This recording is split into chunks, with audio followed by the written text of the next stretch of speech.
Avant de commencer l'histoire, dites-nous d'où vous regardez en laissant un commentaire ci-dessous. Si vous appréciez cette vidéo, n'oubliez pas de liker et de vous abonner. Passez une merveilleuse journée. Profitez de l'histoire, tout le monde. Manhattan, New York. La Tesla d'Eaton Caldwell traversait la circulation de Manhattan comme une balle d'argent fendant le chaos. À 32 ans, héritier de l'empire Caldwell Enterprise, il avait 3 obsessions, un contrôle total, un espresso parfait, et éviter sa mère chaque fois qu'elle prononçait le mot mariage. Malheureusement, Eleanor Caldwell avait convoqué une réunion familiale urgente. Un code pour discutons de tes devoirs matrimoniaux avec les Langford. Bon sang, murmura Ethan, voyant le nom de sa mère clignoter sur l'écran de la voiture. Le 5e appel en 10 minutes. Le feu passa au rouge. Ethan observa les monuments de verre imposants autour de lui, chacun témoignant de l'ambition américaine, y compris la Caldwell Tower qui perçait le ciel à 12 pâtés de maisons de là. Dans exactement 43 minutes, il serait assis dans la salle de réunion du penthouse pendant que sa mère et Beatrice Langford discuteraient des lieux de mariage et de son devoir envers l'héritage familial. Son téléphone vibra avec un message de son assistant. Madame Caldwell a avancé la réunion. Elle vous attend dans 20 minutes. Les Langford sont déjà là. La mâchoire d'Ethan se crispa. 20 minutes pour abandonner sa liberté à une femme qu'il avait rencontrée exactement 2 fois, à des galas de charité où elle parlait de ses chevaux et de son MBA de Harvard avec le même enthousiasme. Le feu passa au vert. Ethan appuya sur l'accélérateur. C'est alors que l'inspiration frappa comme un éclair en bouteille. À 3 pâtés de maison de la Caldwell Tower, Ethan prit une décision qui allait tout changer. Il tourna le volant brusquement à droite, en voyant sa Tesla s'écraser vers la barrière en béton d'un chantier de construction. À la dernière seconde, il freina et laissa la physique faire le reste. L'impact ne fut pas dévastateur, juste assez pour déployer les airbags et créer une scène convaincante. Ethan s'effondra contre le volant, s'entraînant à arborer sa meilleure expression de confusion tandis que des piétons inquiets se précipitaient vers sa voiture. « Monsieur, vous allez bien ?» demanda un ouvrier du bâtiment en gilet orange en frappant à sa vitre. Ethan cligna des yeux lentement, comme s'il peinait à se concentrer. « Que s'est-il passé? Où suis-je » En quelques minutes, les sirènes retentirent alors qu'une ambulance s'arrêtait. Tandis que les ambulanciers l'extrayaient prudemment du véhicule, Ethan aperçut son reflet dans un rétroviseur brisé et échevelé, avec juste assez d'éraflures réelles pour rendre l'histoire crédible. « Quel est votre nom, monsieur » demanda l'ambulancier, en braquant une lampe stylo dans ses yeux. Ethan le fixa d'un air absent. « Je ne sais pas, je ne me souviens de rien. » 2 heures plus tard, à l'hôpital Mount Sinai. « Monsieur Caldwell, c'est très inhabituel, » dit le docteur Olivia Wong, en feuilletant son dossier avec un froncement de sourcils. « Vos scanners ne montrent aucun traumatisme cérébral significatif, et pourtant vous présentez une amnésie rétrograde complète. Pouvez-vous me dire quelque chose sur vous-même » Ethan, maintenant vêtu d'une blouse d'hôpital et paraissant convenablement vulnérable, secoua lentement la tête. « Rien. Tout est flou. Yes, I parler. Je sais ce que sont les choses, mais je ne sais pas qui je suis ni d'où je viens. » La vérité était qu'Ethan avait passé la dernière heure à regarder des vidéos YouTube sur les symptômes de l'amnésie sur son téléphone lorsque les infirmières ne regardaient pas. Du méthode acting à son meilleur. Un tumulte à l'extérieur de sa chambre attira son attention. À travers la petite fenêtre, il pouvait voir sa mère gesticuler sauvagement face à un médecin, son tailleur Chanel scintillant sous les lumières fluorescentes. Il doit absolument retrouver la mémoire. Il a des responsabilités, un mariage à planifier. Le docteur Wong remarqua son désarroi. Ne vous inquiétez pas pour la femme dehors. Elle prétend être votre mère, mais nous devons être prudents avec les patients amnésiques. Parfois, des visages familiers peuvent être accablants et en réalité entraver la récupération. Ethan hocha la tête avec sérieux. « Je vous remercie, docteur. Pour être honnête, elle semble intense. Je ne suis pas sûr d'être prêt pour ce genre de pression. » Tout à fait compréhensible. Ce dont nous avons besoin, c'est d'un environnement doux et soutenant. Quelqu'un de proche qui peut aider à déclencher des souvenirs positifs sans vous submerger. C'est alors qu'elle entra. Sofia Alvarez déboula dans la pièce comme un ouragan en blouse médicale, ses cheveux noirs s'échappant d'une queue de cheval désordonnée et ses yeux bruns écarquillés d'une inquiétude qui semblait sincère. « Ethan, je suis venu dès que j'ai su. » Elle se précipita à son chevet, prenant sa main dans les siennes. « Bébé, c'est moi, Sofia, ta femme. » Ethan la fixa, véritablement sans voix pour la première fois depuis des années. Cette femme, cette étrangère magnifique et d'apparence féroce, était soit la meilleure actrice qu'il ait jamais rencontrée, soit complètement folle. « Je suis désolé, » dit doucement le docteur Wong, mais il n'y a aucun registre indiquant que M. Caldwell est marié. Les yeux de Sofia se remplirent de larmes qui semblaient remarquablement réelles. « Nous nous sommes enfuis il y a 6 mois. Ethan voulait garder cela discret à cause de la situation commerciale de sa famille. Nous comptions l'annoncer après. » Elle désigna d'un geste impuissant sa tête bandée. Ethan retrouva sa voix. « Tu es ma femme ?» Le mot semblait étrange sur sa langue. Sofia serra sa main, et il fut surpris par la chaleur et la rugosité de ses paumes des mains de travailleuse, pas comme les doigts doux et manucurés des mondaines qu'il connaissait. Sofia Alvarez Caldwell, dit-elle fermement, puis regarda le docteur Wong. Je suis infirmière en traumatologie à Bellevue. Je comprends ce que vous devez gérer ici. Ethan a besoin d'un environnement familier et sûr pour se rétablir. Notre appartement à Brooklyn, c'est là qu'est sa place. À travers la fenêtre, Ethan pouvait voir le visage de sa mère viré à une teinte alarmante de violet. Le docteur Wong regarda entrepensivement. Madame Caldwell, si vous êtes effectivement son épouse, vous seriez la principale décideuse médicale, et franchement, un environnement domestique calme pourrait être exactement ce dont il a besoin. Sofia se tourna vers Ethan, son expression s'adoucissant. Veux-tu rentrer à la maison avec moi? Je sais que tu ne te souviens pas, mais je te promets que je prendrai soin de toi. Je t'aiderai à te rappeler qui tu es, qui nous sommes ensemble. Ethan plongea son regard dans ses yeux, y voyant de l'intelligence, de la bonté et quelque chose d'autre, une étincelle de malice qui lui disait que cette femme était bien plus qu'elle ne semblait être. Oui, s'entendit-il dire, je veux rentrer à la maison avec toi. Et c'est ainsi qu'Ethan Caldwell, le célibataire le plus convoité de Manhattan et héritier d'un empire d'1 milliard de dollars, se retrouva poussé hors de l'hôpital, Mancines, par une femme qu'il n'avait jamais rencontrée, qui prétendait être sa femme secrète. En passant devant sa mère dans le couloir, Sofia se pencha et murmura à son oreille, « Joue le jeu, riche garçon. On s'occupera des détails plus tard. » Ethan sourit pour la première fois depuis des semaines. C'était soit la plus grande erreur de sa vie, soit le plan d'évasion le plus brillant jamais conçu. Dans tous les cas, cela allait devenir très intéressant. Brooklyn, New York. L'appartement de Sofia n'était rien de ce qu'Ethan avait imaginé. Lorsqu'elle l'aida à franchir la porte de l'appartement au 5e étage sans ascenseur à Park Slope, il se retrouva dans un espace chaleureux rempli de meubles dépareillés, de manuels médicaux empilés partout, et de l'arôme persistant de café et de quelque chose qui sentait vaguement le pain grillé brûlé. « Chez nous, d'où chez nous ?» annonça Sofia, laissant tomber ses clés dans un bol en céramique en forme de stéthoscope. « Désolé pour le désordre. Je ne m'attendais pas vraiment à ramener mon mari à la maison aujourd'hui. » Ethan s'installa sur son canapé d'occasion, qui était étonnamment confortable malgré son âge évident. « Sofia. Il faut qu'on parle. J'ai être une amnésie, mais je ne suis pas stupide. Tu ne m'as jamais vu de ta vie, n'est-ce pas ?» Sofia se figea à mi-chemin de la cuisine, puis se tourna lentement. « Qu'est-ce qui te fait dire ça? Parce que quand tu as pris ma main à l'hôpital, tu l'as regardée comme si tu la mémorisais pour la première fois, et tu as hésité avant de dire Marie, comme si le mot t'était étranger. » Un sourire lent se répandit sur le visage de Sofia. « Tu es plus observateur que je ne le pensais. » Elle s'affala dans le fauteuil en face de lui. « D'accord. Thomas Hoyer. Je n'ai absolument aucune idée de qui tu es, monsieur Ethan Caldwell. Alors pourquoi? Parce que cette femme en tailleur Chanel rendait les médecins et les infirmières misérables, exigeant qu'ils te réveillent pour que tu puisses assister à un mariage. » Sofia marqua une pause, étudiant son visage. « Et parce que tu avais l'air terrifié quand tu l'as vue à travers cette fenêtre. Vraiment effrayé jusqu'au haut. Je connais ce regard. » Ethan se renversa en arrière, réévaluant cette femme qui venait de bouleverser complètement son plan d'évasion. « Donc, tu as décidé de sauver un parfait inconnu en prétendant être sa femme? Je sauve des gens pour vivre. C'est un peu mon truc. » Sofia replia ses jambes sous elle. « De plus, j'étais curieuse. Quelle sorte de situation pousse un milliardaire à simuler une amnésie pour éviter sa propre mère? Comment savais-tu que je faisais semblant? S'il te plaît, j'ai vu de vrais patients amnésiques. Tu étais beaucoup trop cohérent, et tes micro-expressions étaient toutes fausses. Tu jetais des coups d'œil à ton téléphone quand tu pensais que personne ne regardait. » Sofia sourit. « De plus, tu connaissais ton numéro de sécurité sociale quand ils ont demandé des informations d'assurance. » Ethan ne put s'empêcher de rire. « Tu es doué. Je suis la meilleure. » Sofia se leva et se dirigea vers sa cuisine, séparée du salon par un comptoir. « Café?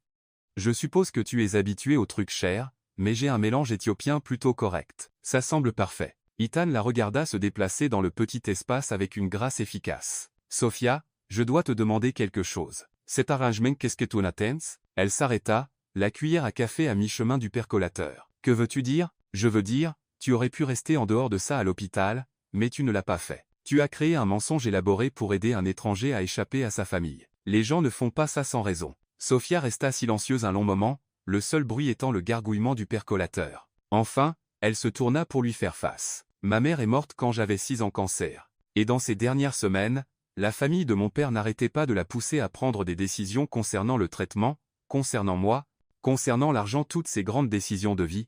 Alors que tout ce qu'elle voulait, c'était la paix. » Ethan sentit quelque chose se serrer dans sa poitrine. « Sofia, je l'ai vue s'affaiblir de plus en plus, pas à cause du cancer, mais à cause de la pression, de gens qui prétendaient l'aimer, mais qui ne la laissaient pas avoir le contrôle de sa propre vie. » La voix de Sofia était stable, mais Ethan pouvait voir la vieille douleur dans ses yeux. « Donc, quand j'ai vu cette femme passer outre ton équipe médicale, parler de mariage alors que tu étais alité, je ne pouvais pas rester là sans rien faire. Le percolateur bipa, remplissant le silence. Sophia versa 2 tasses et en apporta une à Ethan, leurs doigts se frôlant lorsqu'elle la lui tendit. C'est la vraie raison, dit-elle doucement. Je ne veux rien de toi. Je ne pouvais pas laisser quelqu'un d'autre être forcé à vivre une vie qu'il n'avait pas choisie. Ethan la fixa, cette femme féroce et compliquée qui venait de bouleverser son monde avec un seul acte de bonté. Sofia Alvarez, tu es soit la personne la plus noble que j'ai jamais rencontrée, soit complètement folle. Pourquoi ne puis-je pas être les deux?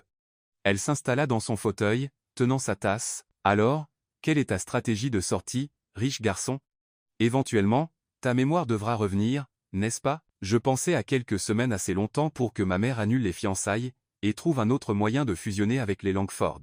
Ethan sirota son café, surpris par sa qualité. Mais maintenant, nous avons un problème. Quel genre de problème? Tu leur as dit que nous sommes mariés, ce qui signifie qu'ils vont s'attendre à ce que nous agissions comme tels. Et ma mère? Ethan passa une main dans ses cheveux. Eleanor Caldwell n'abandonne pas facilement. Elle va enquêter sur toi, Sophia. Elle va fouiller dans ton passé, ta famille, ton travail. Quand elle ne trouvera aucune trace de notre relation, elle nous exposera, termina Sophia. Et alors tu seras de retour au point de départ, sauf que maintenant tu auras aussi été pris dans un mensonge. Exactement. Ethan posa sa tasse. Je devrais probablement tout avouer maintenant avant que cela ne devienne plus compliqué. Sophia resta silencieuse un moment. Puis un sourire malicieux commença à se dessiner au coin de ses lèvres. Oh quoi. Ou nous pourrions faire de ceci le plus grand faux mariage de l'histoire des faux mariages. Les yeux de Sophia s'illuminèrent de possibilités. Pansy, Ethan, tu as besoin de temps et d'espace pour comprendre ta vie. Moi, j'ai besoin. Elle marqua une pause. Eh bien, je n'ai besoin de rien. Mais ça pourrait être amusant. Amusant? Ethan la fixa. Sophia, nous parlons de mentir à certaines des personnes les plus puissantes de New York. Ma mère a des détectives privés sur son répertoire. Alors nous rendons cela convaincant. Sophia se leva d'un bond, soudain pleine d'énergie. Nous créons une histoire. Nous apprenons tout l'un sur l'autre. Nous le rendons si crédible que même les enquêteurs de ta mère ne trouveront aucun défaut. Ethan sentit un frisson qui aurait pu être de l'excitation. Tu es sérieuse? Mortellement sérieuse, mais nous devons le faire correctement. Engagement total, pas de demi-mesure. Sophia tendit la main. Qu'en dis-tu, Marie? Prêt à construire une fausse vie ensemble? Ethan regarda sa main tendue, puis son visage, animé de malice, de détermination et de quelque chose d'autre qu'il ne pouvait pas tout à fait nommer. Il y a 6 heures, son plus gros problème était d'éviter un mariage mondain ennuyeux. Maintenant, il envisageait une tromperie élaborée avec une femme qui le faisait se sentir plus vivant en un après-midi qu'il ne l'avait été depuis des années. Il prit sa main. Faisons-le. Le sourire de Sophia était éclatant. Excellent. Premier ordre du jour.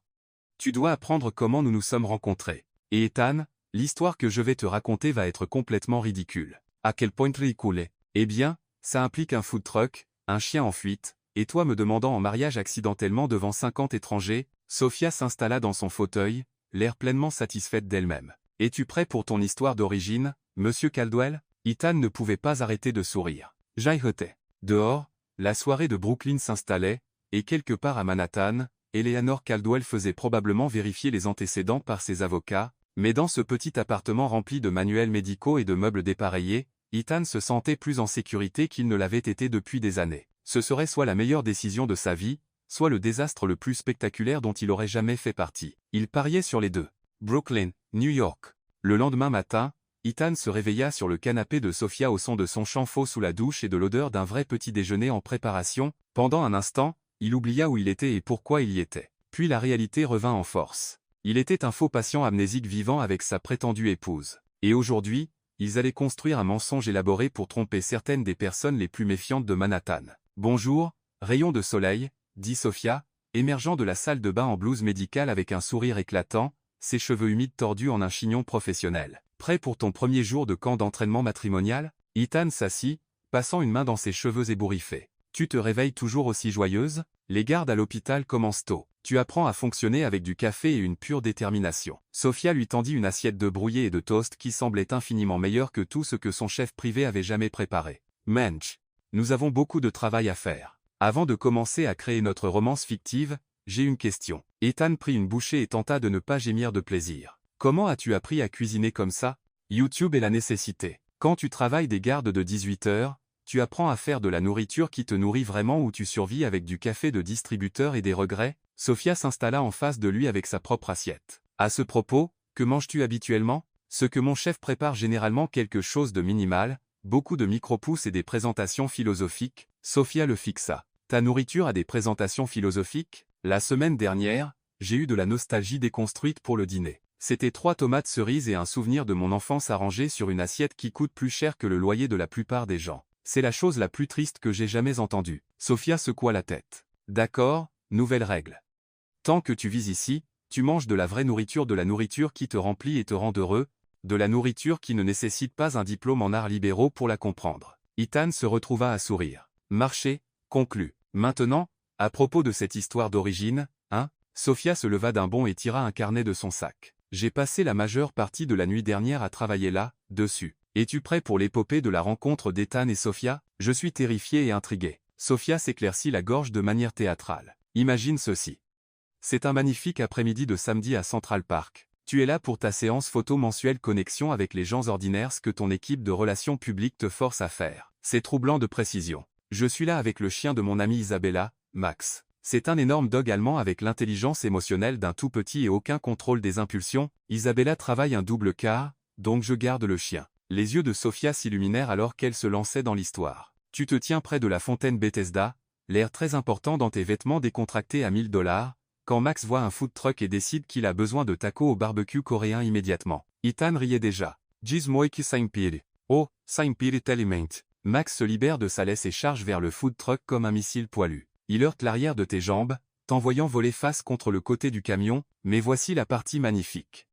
Tu ne heurtes pas le métal. Tu me heurtes. Je suis en train de faire la queue, occupé à mes affaires, quand soudain un projectile humain très cher me fait tomber en arrière. Nous tombons tous les deux dans un enchevêtrement ridicule de membres. Et quand nous atterrissons, tu es sur moi, regardant dans mes yeux, et il y a ce moment. Sophia marqua une pause, et Ethan remarqua que ses joues étaient légèrement rosées. Ce moment où le monde s'arrête. Et puis Max, étant le génie romantique qu'il est, commence à lécher nos deux visages en même temps. C'est dégoûtant et parfait. Mais attends, il y a plus. Sophia tourna une page de son carnet. La propriétaire du food truck, une adorable grand-mère coréenne nommée Madame Lee, voit tout cela se produire et décide que nous sommes destinés à être ensemble. Elle commence à crier à la foule en coréen et en anglais que l'amour s'est littéralement écrasé dans son commerce. Ethan posa sa fourchette, complètement absorbé. Que se passe-t-il ensuite? Eh bien, tu es mortifié. Tu n'arrêtes pas de t'excuser et d'essayer de payer la nourriture de tout le monde et de demander si j'ai besoin de soins médicaux. Je ris si fort que je peux à peine respirer, parce que c'est la chose la plus ridicule qui me soit jamais arrivée. Et Madame Lee continue de nous pousser des tacos et d'insister que lorsque l'univers envoie l'amour s'écraser dans votre vie, vous ne le questionnez pas. Vous mangez simplement de la bonne nourriture et profitez du voyage. Et c'est là que j'ai proposé? Le sourire de Sophia était malicieux. Pas exactement.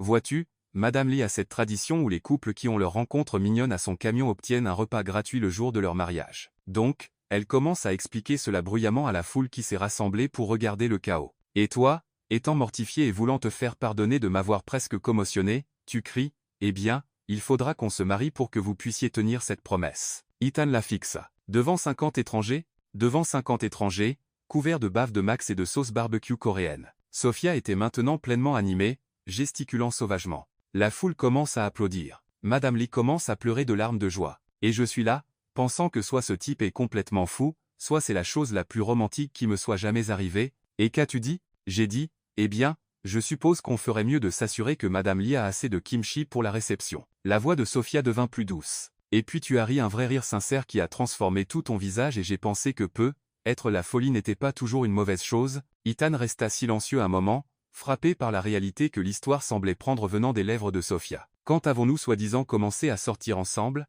Ce jour-là, tu as demandé si tu pouvais m'emmener dîner pour m'excuser correctement de l'attaque. J'ai dit oui, mais seulement si nous allions quelque part qui servait des portions réelles et ne nécessitait pas de code vestimentaire. Sophia consulta ses notes. Notre premier rendez-vous était dans un petit restaurant italien à Little Italy. Tu as commandé des spaghettis et mis de la sauce sur ta chemise de créateur, et j'ai su que tu étais un gardien. Combien de temps avons-nous fréquenté avant de nous enfuir? 6 mois. Nous l'avons gardé secret parce que... Sophia hésita. Parce que ta famille n'approuvait pas une infirmière de Brooklyn, et mes amis pensaient que j'étais folle de sortir avec quelqu'un de ton monde. Donc, nous avons décidé tant pis pour tout le monde et nous sommes enfuis à l'hôtel de ville un mardi matin. L'histoire flottait dans l'air entre eux, et Ethan se surprit à souhaiter que certaines parties soient vraies. L'image de Sophia riant couverte de sauce barbecue, l'idée de trouver quelqu'un qui pourrait le faire rire ainsi. Sophia, cette histoire est brillante, dit-il enfin. Mais comment allons-nous la faire tenir?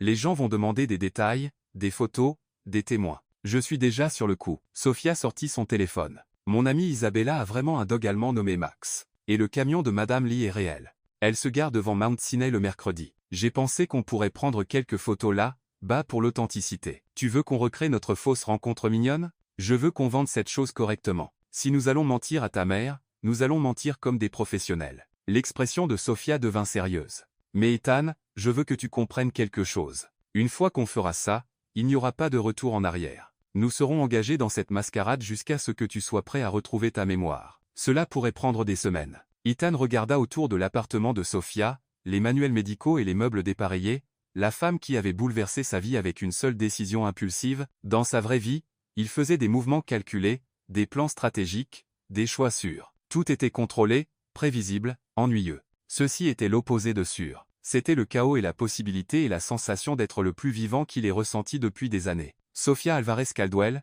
dit-il, se levant et tendant la main, je pense qu'il est temps d'aller rencontrer Madame Lee. Le sourire de Sofia était radieux alors qu'elle lui serrait la main. Bienvenue dans ta nouvelle vie.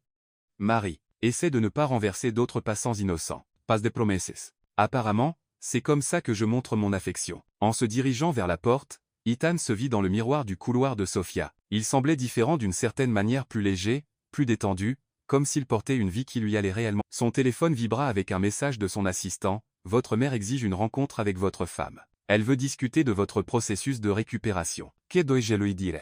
Ethan montra le message à Sofia, qui le lut et sourit. Dis-lui, dit Sofia, que Madame Sofia Alvarez Caldwell serait ravie de rencontrer sa belle-mère, mais il faudra que ce soit dans un endroit public. Les hôpitaux me rendent nerveuse après l'accident. Tuesday t'amuses? Je me terrifie moi-même avec à quel point je m'amuse. Sofia attrapa sa veste. Allez, faux mari. Allons construire notre histoire d'amour. Divers endroits, New York. Le food truck de barbecue coréen était exactement là où Sofia l'avait promis, garé devant l'hôpital Mount Sinai, entouré de la foule habituelle de personnel médical prenant leur déjeuner entre deux gardes. Madame Lee, une petite femme aux cheveux gris acier et à la présence imposante de quelqu'un qui avait passé des décennies à nourrir des gens affamés, leva les yeux lorsqu'Ethan et Sofia s'approchaient. Vous devez être le couple, annonça-t-elle avant même qu'ils ne puissent se présenter. Isabella m'a dit que vous veniez. Très romantique, cette histoire. Oui, l'amour s'écrase dans votre vie comme un camion en fuite. Ethan lança à Sofia un regard qui disait clairement, tu l'as briefé. Et le haussement d'épaule innocent de Sofia confirma ses soupçons. Madame Lee, voici Ethan, dit Sofia, glissant son bras sous le sien avec une aisance étudiée. Celui qui m'a renversé près de votre camion il y a 6 mois. Ah, oui, le garçon riche qui ne sait pas se tenir correctement près des food trucks. Madeli frappa es mains. Très beau, mais maladroit. Heureusement qu'Emma Sofia a des os solides. Ethan se retrouva à sourire malgré l'absurdité de la situation. Madame Lee, je veux m'excuser encore pour le chaos que j'ai causé ce jour-là. Et merci de nous avoir réunis. Pas besoin d'excuses. La meilleure publicité que j'ai jamais eue. Maintenant, tout le monde sait que le camion de Madame Lee est l'endroit où vit le véritable amour. Elle fit un clin d'œil à Sofia. Vous avez amené un photographe? Sofia brandit son téléphone. Juste nous, aujourd'hui. Nous voulions quelques photos décontractées à envoyer à la famille d'Ethan. Bien, bien, mais d'abord vous mangez. On ne peut pas prendre des photos d'amour l'estomac vide. Ça vous donne l'air triste et affamé au lieu d'heureux et amoureux. Pendant les 20 minutes suivantes, Madame Lee les régala de tacos au barbecue coréen tout en leur racontant des histoires sur tous les couples qui s'étaient rencontrés à son camion. Ethan se surprit à se détendre dans le rôle, riant aux blagues de Sofia, attrapant sa main lorsqu'elle gesticulait trop énergiquement et manquait de renverser son verre. Cela aurait dû sembler forcé, artificiel. Au lieu de cela, cela semblait étonnamment naturel. Maintenant, photo, déclara Madame Lee, les chassant sur le côté du camion. Sophia, tu te tiens ici. Ethan, tu fais semblant de tomber sur elle à nouveau, mais doucement cette fois. Je ne peux pas me permettre de poursuite. Ils mirent en scène une douzaine de photos. Ethan bousculant accidentellement Sofia, tous les deux riant et couverts de sauce barbecue imaginaire, recréant leur supposée première rencontre avec un flair théâtral. Dans un cliché, les mains de Sofia étaient posées contre la poitrine d'Ethan alors qu'il l'étudiait, et pendant un instant, le jeu d'acteur disparut complètement. Parfait, annonça Madame Lee, prenant la photo sur le téléphone de Sofia. Vous vous regardez comme si vous voyiez tout un avenir ensemble. Très bon jeu d'acteur ou très bon mariage peut être les deux. En s'éloignant du camion, l'estomac plein et les téléphones chargés de preuves de leur romance fictive, Ethan sentit le poids de ce qu'ils étaient sur le point d'entreprendre s'installer sur lui. Sofia, nous devons parler stratégie, dit-il alors qu'il trouvait un banc dans un petit parc à proximité. Ma mère n'est pas juste méfiante. C'est Eleanor Caldwell. Elle a déjà fait enquêter sur un partenaire commercial potentiel parce qu'elle n'aimait pas la façon dont il nouait ses chaussures. Sophia sortit son carnet, qu'Ethan apprenait à considérer comme son équivalent d'une couverture de sécurité. Alors nous devons être à l'épreuve des balles. Dis-moi tout sur ton monde, chaque détail, chaque attente, chaque règle sociale que je dois connaître. Pendant l'heure suivante, Ethan donna à Sophia un cours intensif sur la société élitiste de Manhattan. Il expliqua les hiérarchies subtiles des conseils de charité, la différence entre l'argent ancien et l'argent nouveau, les règles tacites sur où vous passiez l'été et dans quelles écoles vos enfants allaient. Sophia prenait des notes comme si elle se préparait pour des examens médicaux, posant des questions pointues qui révélaient à quel point elle était vraiment intelligente. Donc, l'objection principale de ta mère à mon sujet serait quoi exactement? Demanda Sophia, le stylo suspendu au-dessus de son carnet. Ton passé, ta profession, le fait que tu ne viens pas d'une famille établie. Ethan Hishito. Sophia, je veux que tu comprennes, ces gens peuvent être cruels. Ils te souriront en face et te déchireront dans ton dos. Ethan, je suis infirmière en urgence à New York depuis 8 ans. J'ai été insultée par des toxicomanes, vomi dessus par des étudiants, et menacée par des gens vivant les pires jours de leur vie. Je pense que je peux gérer quelques mondains snobs. C'est différent. Ils attaqueront des choses contre lesquelles tu ne peux pas te défendre: le travail de ton père, ton appartement, la façon dont tu prononces certains mots. Ethan passa une main dans ses cheveux. Je ne veux pas que tu sois blessé à cause de mon désordre. Sophia resta silencieuse un moment, étudiant son visage. Tu me protèges. J'essaie. C'est gentil et complètement inutile. Sophia ferma son carnet d'un coup sec. Ethan, tu oublies quelque chose d'important. J'ai choisi d'entrer dans cette chambre d'hôpital. J'ai choisi de prétendre être ta femme. Je ne suis pas une fleur délicate qui a besoin d'être protégée de la désapprobation de ta mère. Je le sais. Mais, moi Esrian, nous sommes partenaires maintenant. La voix de Sophia était ferme. Ce qui signifie que tu me dis tout ce que j'ai besoin de savoir et que tu me fais confiance pour me débrouiller. Marché conclu, Ethan la regarda, cette femme féroce et compliquée qui avait bouleversé sa vie en l'espace de 2 jours, et sentit quelque chose bouger dans sa poitrine. Marché conclu. Mais Sophia, quand ma mère dira inévitablement quelque chose de cinglant sur ton passé ou ta famille, souviens-toi que rien de tout cela ne reflète la manière dont je te vois. Et comment me vois-tu? La question flottait dans l'air entre eux, chargée de plus de poids que leur faux mariage ne le justifiait probablement. Ethan se surprit à regarder le visage de Sophia, vraiment regarder. L'intelligence dans ses yeux sombres, la détermination de sa mâchoire, la petite cicatrice au-dessus de son sourcil gauche qui parlait d'une aventure d'enfance. Elle était belle, mais plus encore, elle était réelle d'une manière qui faisait ressembler tout le monde dans sa vie à des découpages en papier. Je vois quelqu'un d'assez courageux pour sauver un étranger, dit-il enfin. Quelqu'un qui fait les meilleurs œufs brouillés de New York et n'a pas peur de me remettre à ma place. Quelqu'un qui...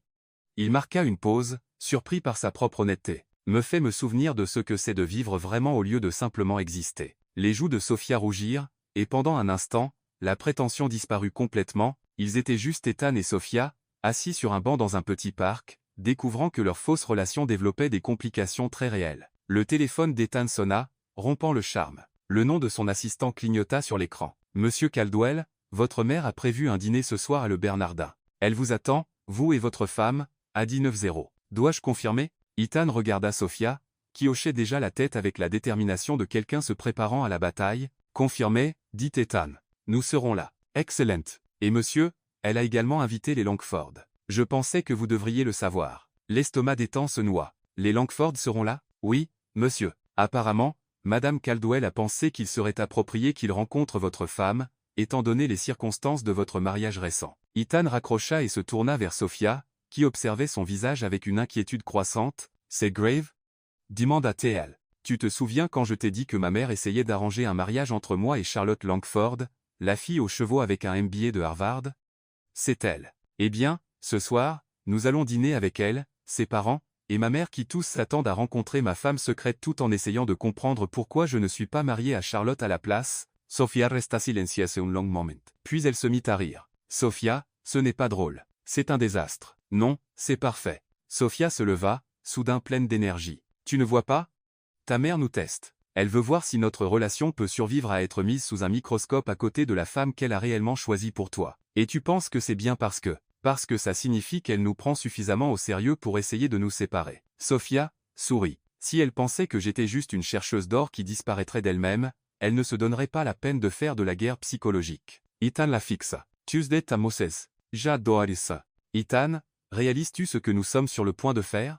Nous allons entrer dans le restaurant le plus exclusif de Manhattan et convaincre certaines des personnes les plus puissantes de New York qu'un héritier milliardaire et une infirmière de Brooklyn sont follement amoureux. Nous allons offrir la performance de notre vie à un public qui ne veut rien d'autre que de nous voir échouer. Et si nous n'y arrivons pas? Sophia s'approcha, assez près pour qu'Ethan sente son shampoing et voie les éclats dorés dans ses yeux bruns. Alors nous tomberons en nous battant. Mais Ethan, nous allons y arriver parce que nous ne vendons pas seulement une histoire sur Ethan et Sophia. Nous vendons une histoire d'amour qui s'écrase dans votre vie quand vous vous y attendez le moins et qui change tout. Tu fais ça paraître facile. Ce n'est pas facile. C'est terrifiant et exaltant et complètement insensé. Sophia tendit la main et redressa son col avec une intimité qui semblait incroyablement naturelle. Mais c'est ce qui le rend réel. C'est ce qui va le vendre. Ethan attrapa ses mains dans les siennes, apparemment pour l'empêcher de tripoter sa chemise, mais vraiment parce qu'il avait soudain besoin de la toucher. « Sophia, que faisons-nous ici ? » ?»« Vraiment ? Je ne sais pas, » admit-elle. « Mais je sais que je ne veux pas arrêter. » Ils restèrent là un moment, les mains liées, le poids de leur faux mariage et une attirance très réelle créant une tension que ni l'un ni l'autre n'était tout à fait prêt à nommer. « Donc, » dit Sophia enfin, reculant avec une lueur qui n'atteignait pas tout à fait ses yeux, « que porte-t-on pour une guerre psychologique à le Bernardin ? Quelque chose qui dit, j'ai ma place ici, mais je n'essaie pas trop fort, » répondit Ethan, reconnaissant de revenir à des questions pratiques. « Sophia, je devrais probablement t'acheter quelque chose d'approprié, une robe de créateur, des bijoux, des chaussures. » « Absolument pas. Si j'apparais en ressemblant à une couverture de Vogue, ta mère saura immédiatement que c'est faux. J'ai besoin de ressembler à moi-même, juste en mieux. » Sophia sortit son téléphone. « J'ai une amie qui travaille dans la mode. Elle m'aidera à trouver quelque chose d'approprié mais authentique. Tu es sûr ? » « Je pourrais facilement. Je suis sûr. D'ailleurs, n'est-ce pas le but que tu sois tombé amoureux d'une infirmière de Brooklyn ? Si j'apparais en ressemblant à Charlotte Langford, nous avons déjà perdu. » Ethan hocha lentement la tête. « Tu as raison, comme d'habitude. J'ai toujours raison. C'est l'une de mes qualités les plus agaçantes. » Sophia sourit. « Viens me chercher à 18h30. Ça nous donnera le temps de mettre notre histoire au point en chemin. » « Sophia, merci pour tout ça. Je sais que tu pourrais partir à tout moment, et je sais que je n'ai aucun droit de te demander d'aller jusqu'au bout ce soir, mais... » Sophia le fit taire en posant son doigt sur ses lèvres. « Ethan Caldwell, tu ne vas pas te débarrasser de moi aussi facilement. Nous sommes dans le coup ensemble maintenant. » Alors qu'Ethan la regardait s'éloigner, son carnet serré contre sa poitrine et ses cheveux noirs captant la lumière de l'après-midi, il réalisa que ce qui avait commencé comme un plan d'évasion était devenu quelque chose de bien plus compliqué. Il tombait amoureux de sa fausse femme. Et ce soir, devant sa mère et la femme qu'il était censé épouser, il allait devoir prétendre que ses sentiments n'étaient qu'une comédie. Ce serait soit la meilleure performance de sa vie, soit le désastre le plus spectaculaire dont il aurait jamais fait partie. Peut être les deux. Le Bernardine, Manhattan. Soirée. Ethan ajusta sa cravate pour la 7e fois alors que la voiture noire s'arrêtait devant l'entrée élégante de Le Bernardin. À côté de lui, Sophia était assise avec la tranquillité posée de quelqu'un se préparant à une opération chirurgicale, calme en surface, mais attentive à chaque détail. Elle était magnifique. Son amie avait fait des miracles, trouvant une robe bleu marine sophistiquée mais indéniablement Sophia ajustée mais pas moulante, élégante mais pas ostentatoire. Ses bijoux étaient simples mais authentiques. Une paire de petites boucles d'oreilles en diamant ayant appartenu à sa grand-mère et un bracelet en or délicat qui captait la lumière lorsqu'elle bougeait. Elle avait laissé ses cheveux détachés en vagues souples, et Ethan se surprit à lutter contre l'envie de tendre la main pour les toucher. « Tu es magnifique, » dit-il doucement alors que le chauffeur venait ouvrir leur portière. « Tu te débrouilles pas mal non plus, » répondit Sophia, lissant son revers dans un geste qui devenait une seconde nature. « Prêt à rencontrer ton autre femme ? Elle n'est pas ma femme. Toi, tu l'es. » Les mots sortirent avec plus d'intensité qu'Ethan ne l'avait prévu, et les yeux de Sophia s'écarquillèrent légèrement. « Ethan, je sais que c'est faux, mais ce soir, là, dedans, tu es ma femme, la seule qui compte. » Ethan attrapa sa main, et la serra. « Quoi qu'il arrive, quoi qu'ils disent, souviens-toi de ça. » Sophia hocha la tête, et Ethan vit quelque chose vaciller dans ses yeux, être de l'incertitude, ou quelque chose de plus profond qu'elle n'était pas prête à nommer. Le maître d'hôtel les conduisit à travers la salle à manger feutrée et élégante de Le Bernardin jusqu'à une table d'angle où 3 personnes étaient déjà assises. Eleanor Caldwell se leva la première,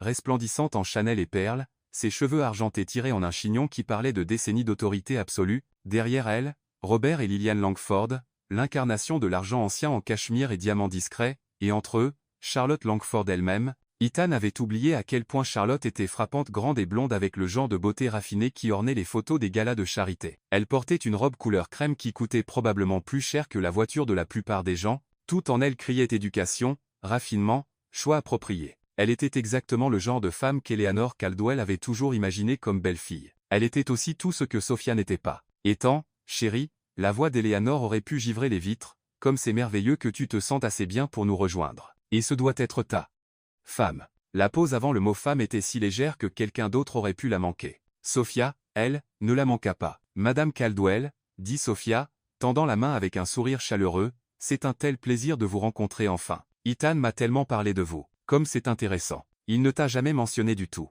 Le sourire d'Eleanor était assez aiguisé pour couper du verre. Mais nous avons tous été tellement inquiets pour son état. La perte de mémoire est une chose si compliquée. Asseyez-vous, je prie. Robert Langford intervint, se levant avec une courtoisie d'un autre temps. Vous devez être Sophia. Je suis Robert, et voici ma femme, Lillian, et notre fille, Charlotte. Charlotte se leva également, et Ethan sentit Sophia se tendre presque imperceptiblement à côté de lui. De près, la différence entre les deux femmes était encore plus marquée. Charlotte se déplaçait avec la confiance fluide de quelqu'un qui n'avait jamais douté de sa place dans le monde, tandis que l'assurance de Sophia était plus durement acquise, construite à partir d'années à tenir son rang dans des situations difficiles. « Sophia, » dit Charlotte, son sourire parfaitement agréable et totalement indéchiffrable, « quel plaisir inattendu. J'étais tellement curieuse de rencontrer la femme qui a capturé le cœur d'Ethan. » « Le sentiment est réciproque, » répondit Sophia avec aisance. « Ethan a mentionné que vous étiez de vieux amis de la famille. »« De très vieux amis, » dit Eleanor, s'installant dans son fauteuil comme une reine tenant sa cour. « Charlotte et Ethan se connaissent depuis l'enfance. Nous avons toujours pensé. » « Eh bien, les attentes changent, n'est-ce pas ?» Le serveur apparut, offrant un bref répit alors qu'il commandait des boissons et des entrées. Ethan se sentit hyper conscient de chaque interaction, la façon dont Sophia tenait son menu, le léger resserrement autour des yeux d'Eleanor, lorsque Sophia commanda du vin au lieu du champagne, le regard calculateur de Charlotte alors qu'elle étudiait la robe et les bijoux de Sophia. « Alors, Sophia, » dit Lillian Langford une fois le serveur parti, « l'assistant d'Ethan a mentionné que vous êtes infirmière. Comme c'est noble de votre part. » Le mot noble dégoulinait de condescendance, mais le sourire de Sophia ne vacilla jamais. « Je travaille en chirurgie traumatologique à Bellevue. C'est un travail exigeant, mais incroyablement gratifiant. Il y a quelque chose de spécial à pouvoir aider les gens dans leurs moments les plus vulnérables. J'imagine que cela doit être assez intense. » Ajouta Charlotte. « Si différent de ce à quoi nous sommes habitués. Trouvez-vous difficile de passer d'un monde à l'autre ?» Ethan sentit sa mâchoire se crisper, mais Sophia se contenta de rire un son sincère et chaleureux qui rendait d'une certaine manière toute la table moins formelle. « Vous savez, les gens supposent qu'il y a une énorme fracture, mais la médecine vous apprend que les gens sont des gens,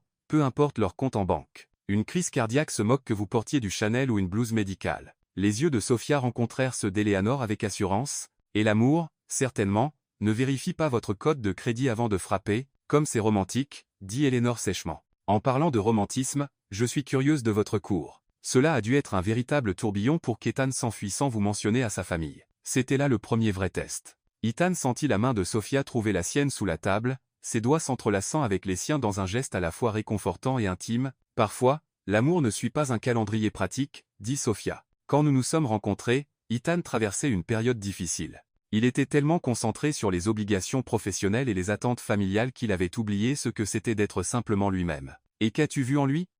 demanda Charlotte, son ton soigneusement neutre. « À part les avantages évidents, bien sûr. » Le commentaire était habilement conçu, juste assez insultant pour déstabiliser Sophia tout en maintenant une plausible dénégation. Mais Sophia ne s'y a pas. « J'ai vu quelqu'un qui s'était perdu, » dit-elle doucement, son pouce traçant sur les phalanges d'Ethan.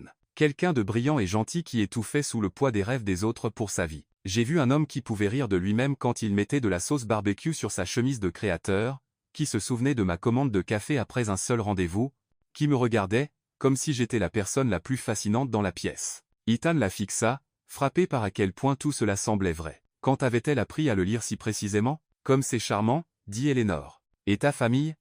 Je suis sûr qu'ils étaient ravis de ce mariage soudain. La prise de Sophia sur la main d'Ethan se resserra presque imperceptiblement. Mes parents sont tous deux partis, Madame Caldwell. Mon père est décédé quand j'avais 22 ans, et ma mère quand j'en avais 6, donc c'était juste moi qui prenais la décision. Le silence qui suivit était lourd d'implications, non dites. Pas de famille signifiait pas de connexion, pas de statut social, personne pour se porter garant de son passé ou de son caractère. Je suis tellement désolé pour votre perte, dit Lillian, et elle semblait sincère. Cela a dû être incroyablement difficile. Ça l'était, mais cela m'a appris à valoriser la famille que vous choisissez, pas seulement celle dans laquelle vous êtes né. Le regard de Sophia parcourut la table. Ethan et moi nous sommes choisis dans une chapelle d'hôpital à 2 heures du matin, avec juste un juge et 2 infirmières comme témoins. Ce n'était pas traditionnel ou pratique, mais c'était réel. Une chapelle d'hôpital, les sourcils de Charlotte se haussèrent légèrement, comme c'est unique. Ethan venait de recevoir des nouvelles difficiles concernant un accord commercial, poursuivit Sophia, construisant leur histoire avec une précision experte. Il était dévasté,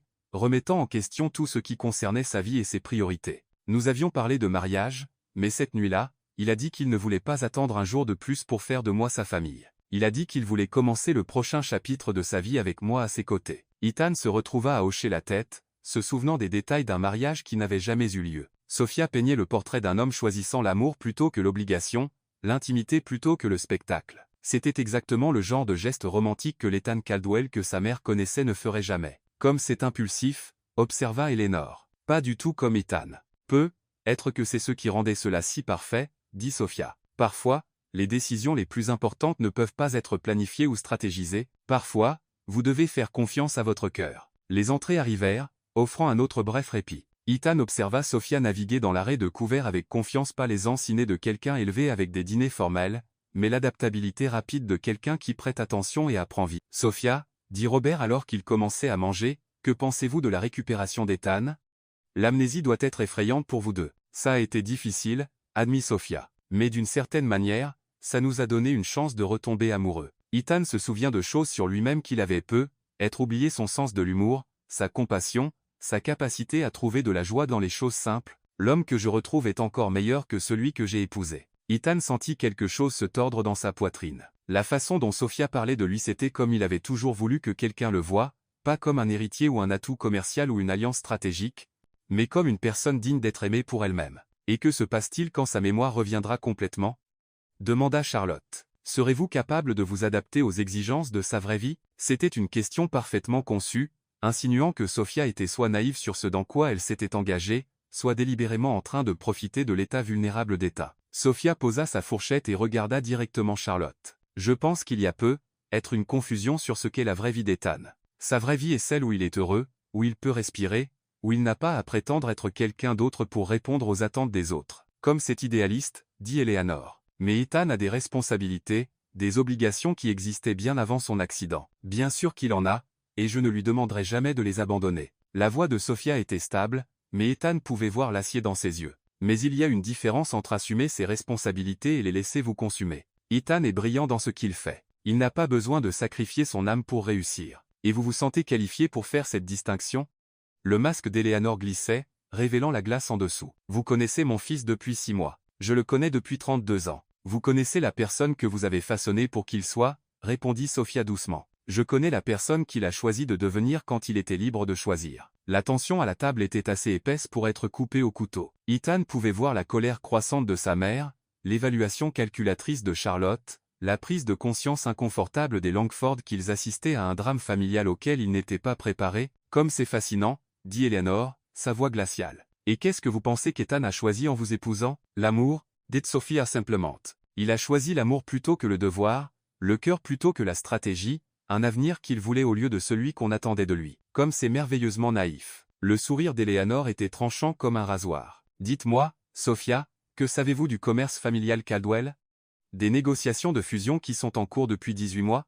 Du fait que le mariage d'Ethan était censé sceller un partenariat qui sécuriserait l'avenir des deux familles? Ethan sentit le sang se retirer de son visage. Sa mère jouait dur maintenant, exposant exactement pourquoi sa relation avec Sophia était inopportune. Je sais que l'amour ne devrait pas être une transaction commerciale, dit Sophia fermement. Et je sais qu'Ethan est assez talentueux pour réussir sans sacrifier son bonheur personnel sur l'autel de la stratégie d'entreprise. L'amour, Eleanor rit, mais il n'y avait aucun humour dedans. Comme c'est pittoresque. Dites-moi, ma chère, que se passe-t-il quand l'amour ne suffit pas?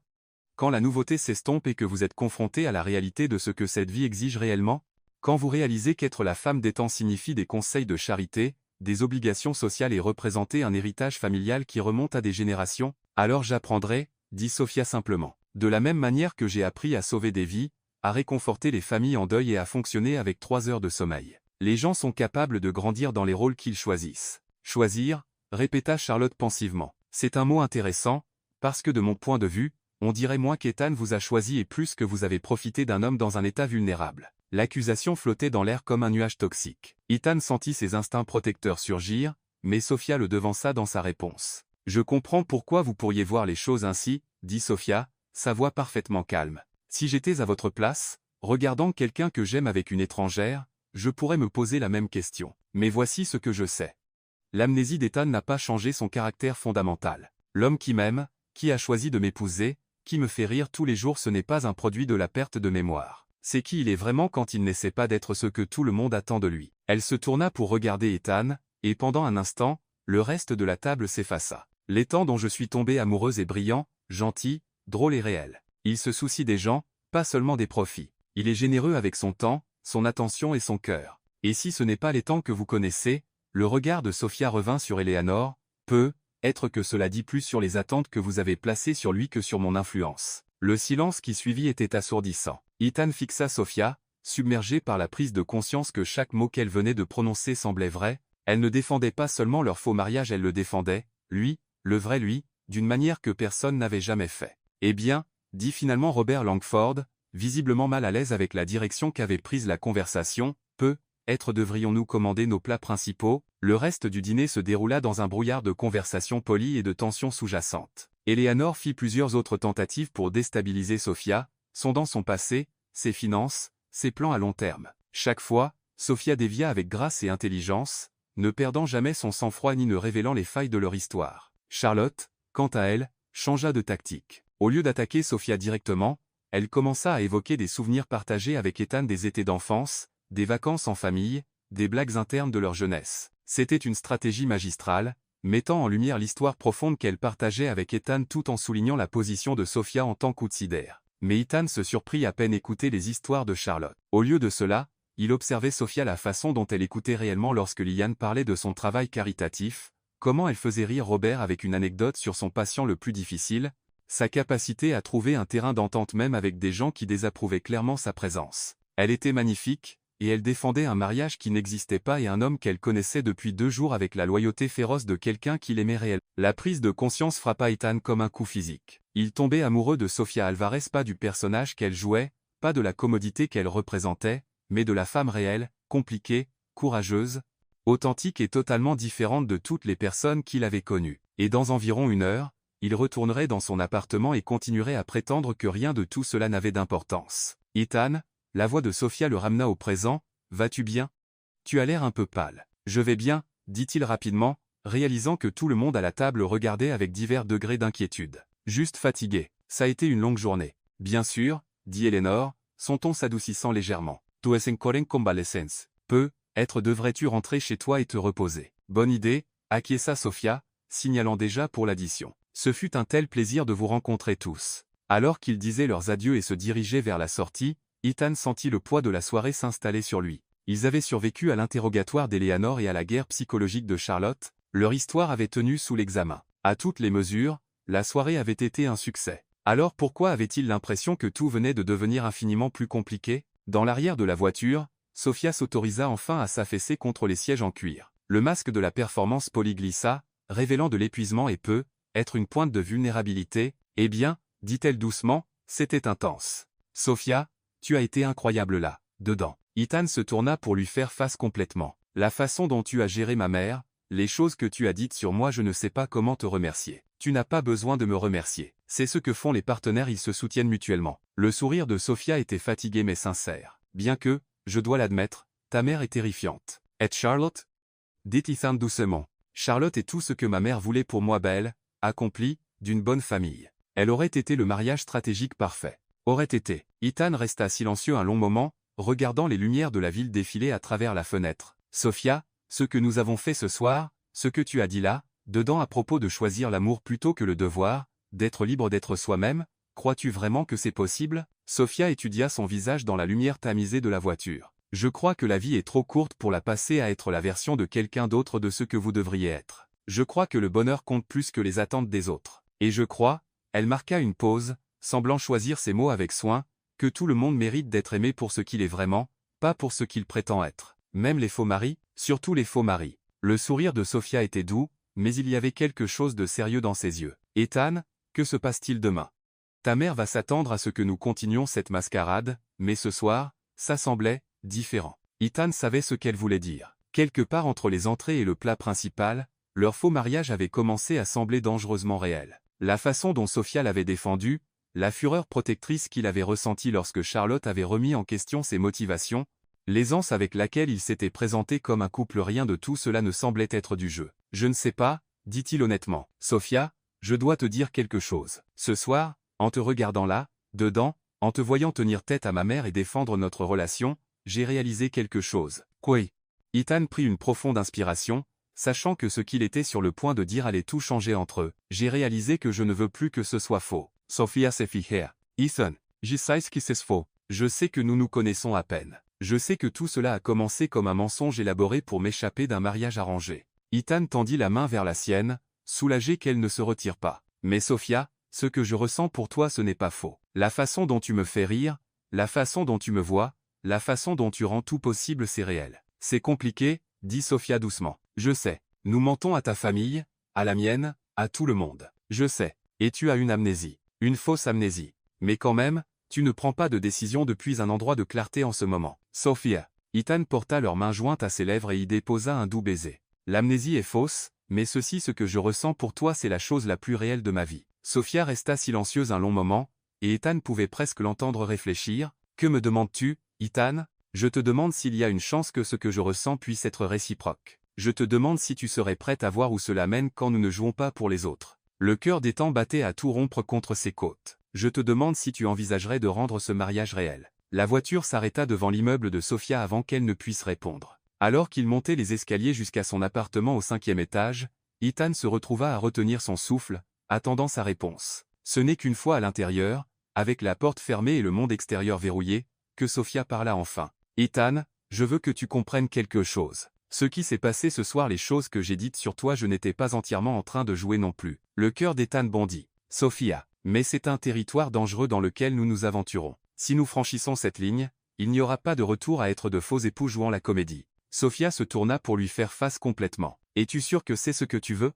Parce que dans quelques semaines, quand ta mémoire reviendra, tu devras choisir entre la vie que tu as toujours connue et ce qu'il y a entre nous. J'ai déjà choisi, dit Ethan sans hésitation. Sophia, je t'ai choisi au moment où tu es entrée dans cette chambre d'hôpital et as prétendu être ma femme. Je t'ai choisi quand je suis monté dans cette voiture avec toi au lieu de rentrer chez ma mère. Je t'ai choisi ce soir quand je t'ai vu défendre notre relation comme si elle valait la peine de se battre pour elle. Sophia le fixa, ses yeux sombres scrutant son visage à la recherche de quelque chose être de la sincérité, ou du courage de faire le saut qu'il lui demandait de faire. Ça pourrait très mal finir, prévint-elle. Ou ça pourrait être le début de quelque chose d'extraordinaire. Sophia resta silencieuse un autre long moment. Puis, lentement, elle s'approcha. Ethan Caldwell, dit-elle, prenant son visage dans ses mains, tu vas soit être la meilleure décision que j'ai jamais prise, soit la plus spectaculaire erreur de ma vie. De quel côté paries-tu? Le sourire de Sophia était doux, incertain et plein de possibilités. Je parie sur nous. Et puis elle l'embrassa. Ce n'était pas un baiser de performance mis en scène pour un public ou conçu pour vendre leur histoire. C'était réel, hésitant et rempli de toutes les émotions compliquées qu'ils avaient dansées autour pendant 3 jours. Ethan sentit quelque chose se mettre en place dans sa poitrine, comme une pièce de puzzle dont il ignorait qu'elle manquait. Quand ils se séparèrent enfin, Sophia posa son front contre le sien. Donc, dit-elle doucement, je suppose que nous sommes vraiment mariés maintenant. Je suppose que oui, acquiesça Ethan. Comment te sens-tu à ce sujet, Madame Caldwell? Terrifiée, exaltée, complètement dépassée. Le sourire de Sophia était radieux. Donc, fondamentalement, exactement comme je me sentais quand je suis entré dans cette chambre d'hôpital et ai prétendu être ta femme. Des regrets. Demande-moi encore demain matin, dit Sophia, mais elle souriait toujours. Pour l'instant, je suis trop occupée à tomber amoureuse de mon faux mari pour penser clairement. Bien, dit Ethan, la rapprochant de lui, parce que je tombe amoureux de ma fausse femme depuis le moment où elle a décidé de me sauver. Dehors, Manhattan scintillait dans l'obscurité, pleine de possibilités, de complications et de la promesse de demain. Mais dans le petit appartement de Sophia, avec ses bras autour de lui et son cœur battant contre sa poitrine, Ethan se sentait exactement à sa place. Mariage faux ou réel, mensonge pratique ou vérité incommode, ils étaient dans le coup ensemble maintenant, et cela semblait être la chose la plus honnête qu'il ait jamais faite. Brooklyn et Manhattan, New York. 2 semaines plus tard.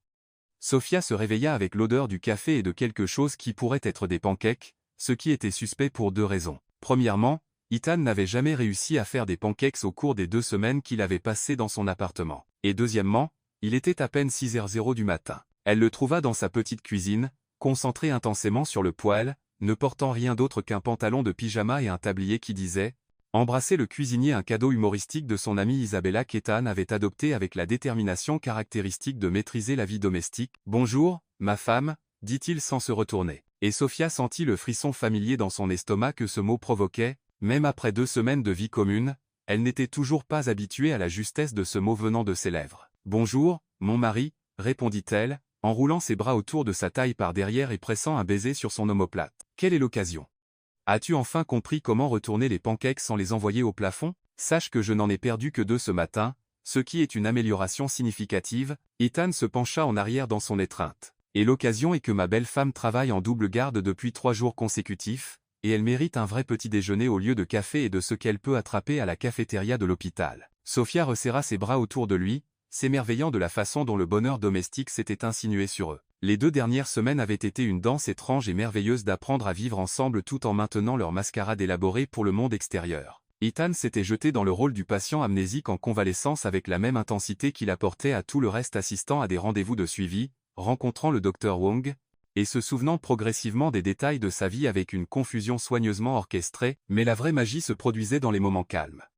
Ethan apprenant à cuisiner dans sa cuisine exiguë, Sophia lui apprenant à plier correctement le linge, tous deux découvrant l'étrange intimité de partager l'espace avec une autre personne. Ils étaient tombés dans des routines sans les discuter. Ethan faisait le café le matin. Sophia cuisinait le dîner quand elle ne travaillait pas. Il choisissait à tour de rôle quoi regarder sur son vieux téléviseur. Cela ressemblait remarquablement à un vrai mariage. « Ethan, » dit Sophia, la réticence lourde dans sa voix, « nous devons parler de quelque chose. » Elle le sentit se tendre légèrement. « Ça semble inquiétant. » « Pas inquiétant, juste nécessaire. » Sophia recula, lui donnant de l'espace pour se retourner. « Ta mère a appelé hier pendant que tu étais à ton rendez-vous. Elle veut déjeuner aujourd'hui, juste nous deux. » Le visage d'Ethan devint soigneusement neutre, la même expression qu'il portait face à des problèmes professionnels. A-t-elle dit pourquoi? Elle a dit qu'elle voulait mieux connaître sa belle-fille sans la pression d'un cadre de groupe. Sophia alla se verser du café, ayant besoin de faire quelque chose de ses mains. Ethan, je pense qu'elle planifie quelque chose. Eleanor planifie toujours quelque chose. Ethan dressa les pancakes avec la précision de quelqu'un qui avait appris que Sophia appréciait presque autant la présentation que le goût. Qu'est-ce dit?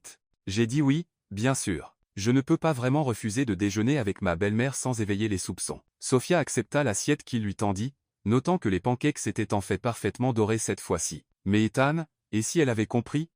Et si elle savait que nous mentons? Ethan resta silencieux un moment, réfléchissant. Au cours des 2 dernières semaines, il avait appris à lire les expressions de Sophia avec une précision surprenante. À cet instant, elle semblait inquiète mais déterminée, l'expression qu'elle arborait lorsqu'elle parlait d'un patient difficile. Même si elle suspecte quelque chose, elle n'a pas de preuves, dit-il enfin. Et Sophia, tu as été brillante dans tout ça. La semaine dernière, quand nous sommes tombés sur elle au musée, tu connaissais des détails sur mon enfance que je ne t'avais jamais racontés, c'est parce que j'ai passé 3 heures à interroger ta gouvernante, admit Sophia. Madame Thompson a été très utile une fois que je l'ai convaincue que j'essayais sincèrement de t'aider à récupérer tes souvenirs. Ethan rit, un son chaleureux et sincère. Tu as interrogé ma gouvernante?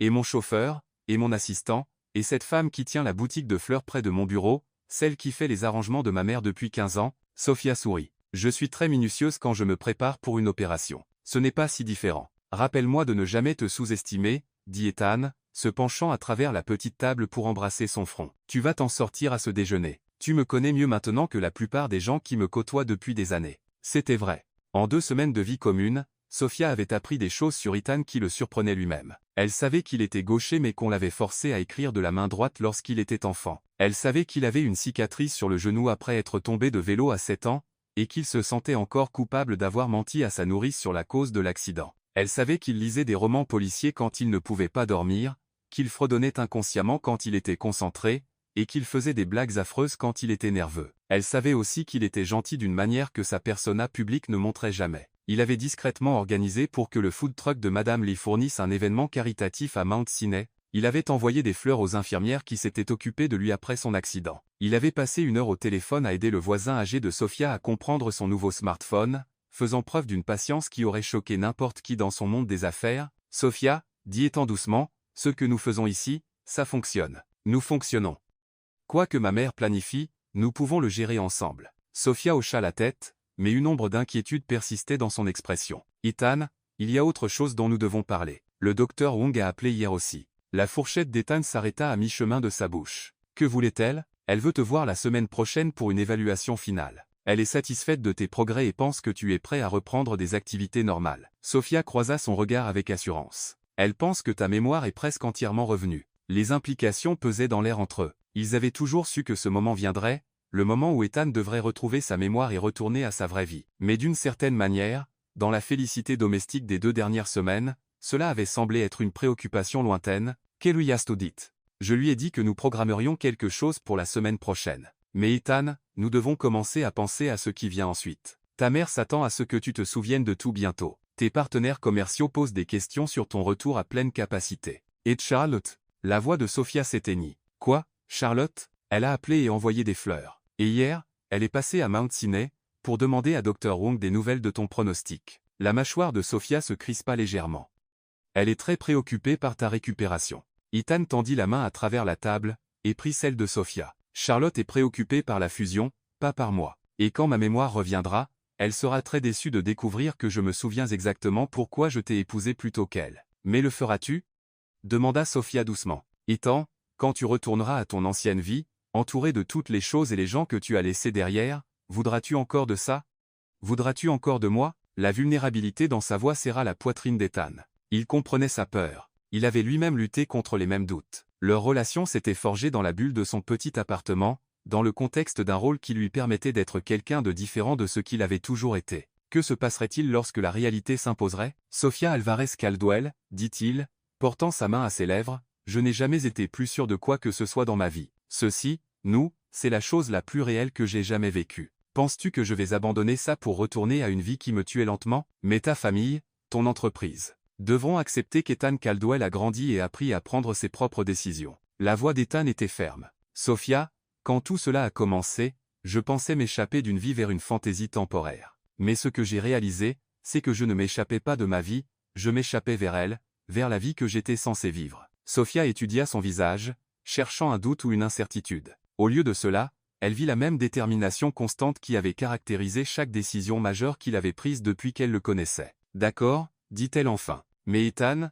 si nous voulons que ça marche, vraiment marcher, alors nous devons arrêter de nous cacher. Nous devons dire aux gens la vérité sur comment nous nous sommes rencontrés, sur pourquoi nous nous sommes mariés, sur ce que c'est vraiment. Tu veux avouer à ma mère que nous avons menti sur l'amnésie pendant 2 semaines pour éviter un mariage arrangé? Je veux être honnête sur qui nous sommes et ce que nous voulons, pas la version aseptisée que nous avons créée pour la consommation publique, mais la vraie histoire. Les yeux de Sophia brillaient de conviction. Ethan, la vérité est meilleure que notre mensonge. Nous nous sommes trouvés par hasard, mais nous nous sommes choisis volontairement. Nous avons être commencé par la tromperie, mais nous avons construit quelque chose de réel. Ce n'est pas quelque chose dont il faut avoir honte. Ethan la fixa, submergé par son courage. Tu veux entrer dans le restaurant préféré d'Eleanor Caldwell et lui dire que son fils a simulé une amnésie pendant 2 semaines pour éviter un mariage arrangé? Je veux y entrer et lui dire que son fils est tombé amoureux de quelqu'un qui le voit pour qui il est vraiment et qu'aucune pression sociale ou attente familiale ne changera cela. Le sourire de Sophia était féroce. D'ailleurs, quel est le pire qu'elle puisse faire? Te déshériter?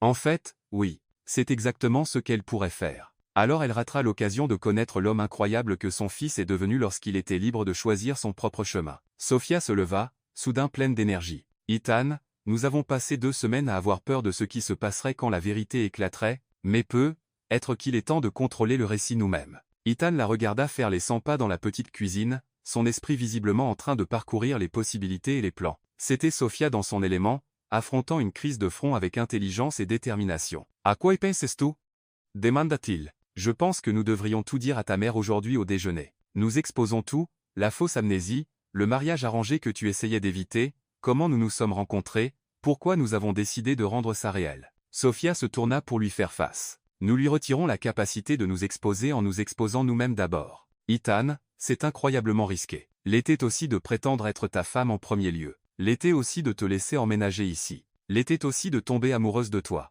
Sophia traversa pour revenir à la table et prit ses mains dans les siennes. « Ethan, je suis fatigué d'attendre que l'autre chaussure tombe. Je veux me battre pour ça, pour nous, ouvertement et honnêtement. » Ethan plongea son regard dans ses yeux et vit la même détermination farouche qui l'avait poussé à entrer dans sa chambre d'hôpital et à prétendre être sa femme. Sophia Alvarez ne reculait pas devant les défis. Elle les affrontait de front avec courage, intelligence et une conviction inébranlable de faire ce qui est juste. « Tu es absolument folle, dit-il. C'est un oui, c'est un je t'aime plus que tout ce que j'ai jamais aimé dans ma vie. Et si tu veux déclarer la guerre à la haute société de Manhattan, je suis là avec toi. » Ethan la tira sur ses genoux, s'émerveillant de la perfection avec laquelle elle s'adaptait à lui. « Mais Sophia, si nous faisons ça, il n'y a pas de retour en arrière. Ma mère pourrait ne jamais me pardonner. Les relations commerciales pourraient être endommagées au-delà de la réparation. Nous pourrions tout perdre. Nous pourrions, acquiesça Sophia, ou nous pourrions gagner tout ce qui compte vraiment. » Elle encadra son visage de ses mains. « Ethan, que veux-tu? Pas ce que ta mère veut, pas ce qui est bon pour les affaires, pas ce qui fait sens stratégiquement. Que veux-tu » Ethan la regarda. Cette femme courageuse, brillante, compliquée qui était entrée dans sa vie par hasard et l'avait bouleversée à dessein, il pensa aux 2 dernières semaines, à se réveiller à côté de quelqu'un qui le faisait rire, à rentrer chez quelqu'un qui était sincèrement heureux de le voir, à construire une vie basée sur le choix plutôt que l'obligation. « Je te veux », dit-il simplement. « Je veux cette vie que nous avons construite ensemble. Je veux me réveiller chaque matin en sachant que la personne à côté de moi a choisi d'être là. Pas parce que ça faisait sens ou parce que quelqu'un lui a dit qu'elle devrait, mais parce qu'elle voulait l'être. » La voix d'Ethan se renforça. « Je veux arrêter de prétendre que ce que nous avons n'est pas réel juste parce que ça n'a pas commencé comme tout le monde pense que ça aurait dû. » Le sourire de Sophia était radieux. « Alors allons revendiquer notre vie. » 3 heures plus tard, l'Hôtel Plaza. Eleanor Caldwell était déjà assise lorsque Sophia arriva à Lockroom, incarnant à la perfection la matriarche de la société dans un tailleur Chanel crème et des perles qui coûtaient probablement plus que le salaire mensuel de Sophia. Elle avait choisi une table d'angle avec une vue dégagée sur tout le restaurant, pour mieux voir et être vue, supposa Sophia. « Sophia, ma chère, dit Eleanor, se levant avec le genre de sourire gracieux qui n'atteignait pas tout à fait ses yeux, comme c'est charmant de vous revoir. Vous avez l'air reposée. » Sophia avait choisi sa tenue avec soin. Une robe bleu marine professionnelle mais pas trop formelle, assortie des petites boucles d'oreilles en diamant ayant appartenu à sa grand-mère. Elle voulait ressembler à elle-même, pas à quelqu'un jouant un rôle. « Merci. Madame Caldwell, vous êtes magnifique, comme toujours. » Sophia s'installa sur sa chaise, notant qu'Eleanor avait déjà commandé du vin, un Sancerre coûteux que Sophia reconnut grâce à son cours accéléré sur les vins que les riches boivent Kuma. « J'ai pris la liberté de commander pour nous deux, dit Eleanor avec aisance. La salade de homard ici est exceptionnelle. Ça semble parfait. » Sophia accepta le vin qu'Eleanor lui versa, profitant du moment pour étudier l'expression de sa belle-mère. Il y avait quelque chose de calculateur dans les yeux d'Eleanor, une acuité qui suggérait que ce déjeuner était bien plus qu'une courtoisie sociale. « Dites-moi, dit Eleanor, s'installant dans son fauteuil avec l'air de commencer un interrogatoire, comment va la récupération d'Ethan? Le docteur Wong semblait assez optimiste quand je lui ai parlé hier, ainsi, Eleanor s'était renseignée sur les progrès médicaux d'Ethan. Intéressant. Il va très bien, dit Sophia prudemment. Sa mémoire revient progressivement, et il commence à se sentir à nouveau lui-même. Comme c'est merveilleux. Et quand il se souviendra de tout, que se passera-t-il? Retournerez-vous à votre ancienne vie, ou rejoindrez-vous la nôtre de manière permanente? La question était lourde d'implications. Eleanor demandait à Sophia de déclarer ses intentions. Était-ce un arrangement temporaire ou une revendication permanente du nom Caldwell? Ethan et moi construirons la vie qui nous rendra tous les deux heureux, dit Sophia diplomatiquement, que cela signifie s'adapter à de nouvelles circonstances ou en créer de nouvelles. Comme c'est délicieusement moderne. Le sourire d'Eleanor était acéré. Bien que, je l'avoue, je suis curieuse à propos de quelque chose. L'amnésie d'Ethan a été assez sélective, n'est-ce pas? Sophia sentit un frisson lui parcourir l'échine. Que voulez-vous dire? Eh bien, il se souvient parfaitement de vous, votre relation, votre mariage, la manière dont vous prenez votre café. Mais il semble avoir oublié tant d'autres détails importants, ses responsabilités envers l'entreprise familiale, par exemple, sa relation de longue date avec Charlotte, les négociations de fusion en cours depuis plus d'1 an. Eleanor se pencha légèrement en avant, ses yeux ne quittant jamais le visage de Sophia. C'est presque comme s'il avait choisi de se souvenir uniquement des choses qui soutiennent son récit actuel et d'oublier tout ce qui pourrait le compliquer. L'accusation flottait dans l'air entre elles. Eleanor savait, être pas tous les détails, mais elle savait que quelque chose n'allait pas avec l'état d'Ethan. Sophia avait 2 choix. Continuer la tromperie et espérer qu'Eleanor ne puisse pas prouver ses soupçons, ou faire ce qu'elle et Ethan avaient décidé et prendre le contrôle du récit. Elle choisit le courage. « Vous avez absolument raison, » dit Sophia doucement. Eleanor cligna des yeux, visiblement surprise par une réponse aussi directe. « Je vous demande pardon, vous avez raison. » L'amnésie d'Ethan a été remarquablement sélective, presque comme si elle n'était pas réelle du tout. Sophia soutint le regard d'Eleanor avec assurance. Parce qu'elle ne l'est pas. Le silence qui suivit était assourdissant. L'expression d'Eleanor passa par la surprise, la confusion, et enfin une froide fureur. « Excusez-moi, Ethan n'a pas d'amnésie, Madame Caldwell. Il n'en a jamais eu. L'accident de voiture était réel, mais la perte de mémoire était, disons, une performance. » Sophia prit une gorgée de son vin, surprise par son propre calme. « Il était désespéré d'éviter le mariage que vous aviez arrangé avec Charlotte, alors il a décidé de simuler une condition médicale qui lui donnerait du temps pour trouver une alternative. Et vous l'avez aidé dans cette tromperie. En fait, c'est moi qui l'ai initié. Ethan prévoyait juste de prétendre à la confusion et à une perte de mémoire temporaire. C'est moi qui suis arrivé à l'hôpital en prétendant être sa femme. » Le sourire de Sophia était stable. « C'est moi qui ai créé l'histoire élaborée de notre mariage secret. » Le visage d'Eleanor était devenu très pâle, sauf pour 2 taches de couleur sur ses pommettes. « Pourquoi me dites-vous cela? Parce qu'Ethan et moi avons décidé que nous en avions assez de nous cacher. Nous en avons assez de prétendre que ce que nous avons n'est pas réel juste parce que ça n'a pas commencé, comme vous pensez que ça aurait dû. Sophia Sepenchanawant. Madame Caldwell, votre fils était misérable. Il vivait une vie qui correspondait aux attentes de tout le monde sauf aux siennes. Il était si désespéré d'échapper à un mariage arrangé qu'il était prêt à simuler une blessure cérébrale pour l'éviter. Donc, vous avez profité de sa vulnérabilité pour le piéger dans un mariage avec vous à la place. Non, dit Sophia fermement. Je lui ai donné un choix. Pour la première fois de sa vie adulte, Ethan a eu l'espace pour comprendre ce qu'il voulait vraiment au lieu de ce que tout le monde voulait pour lui. Et ce qu'il a choisi, c'est une vie avec quelqu'un qui le voit pour qui il est vraiment. Vous êtes une opportuniste, dit Eleanor platement. Une profiteuse qui a vu une chance de s'introduire dans la richesse et l'a saisie. Je suis une infirmière en traumatologie qui gagne 63 $ par an et vit dans un appartement au 5e étage sans ascenseur à Brooklyn, répondit Sophia calmement. Si je voulais me marier pour l'argent, j'aurais trouvé quelqu'un de beaucoup plus facile à gérer que votre fils. Alors que voulez-vous? Sophia resta silencieuse un moment, réfléchissant à la question. Que voulait-elle? Il y a 2 semaines, elle aurait peut-être dit qu'elle voulait aider un étranger à échapper au contrôle de sa famille. Il y a 1 semaine, elle aurait peut-être dit qu'elle voulait voir où leur fausse relation pourrait mener. Maintenant, elle savait exactement ce qu'elle voulait. Je veux qu'Ethan soit heureux, dit-elle simplement. Je veux qu'il se réveille chaque matin excité par sa vie au lieu de la redouter. Je veux qu'il se sente libre d'être lui-même au lieu de jouer un rôle que quelqu'un d'autre a écrit pour lui. La voix de Sophia se renforça. Et je veux faire partie de cette vie parce que nous nous sommes choisis, pas parce que quelqu'un a décidé que nous étions compatibles, comme c'est romantique, dit Eleanor avec acidité. Et qu'est-ce qui vous fait penser que vous pouvez le rendre heureux?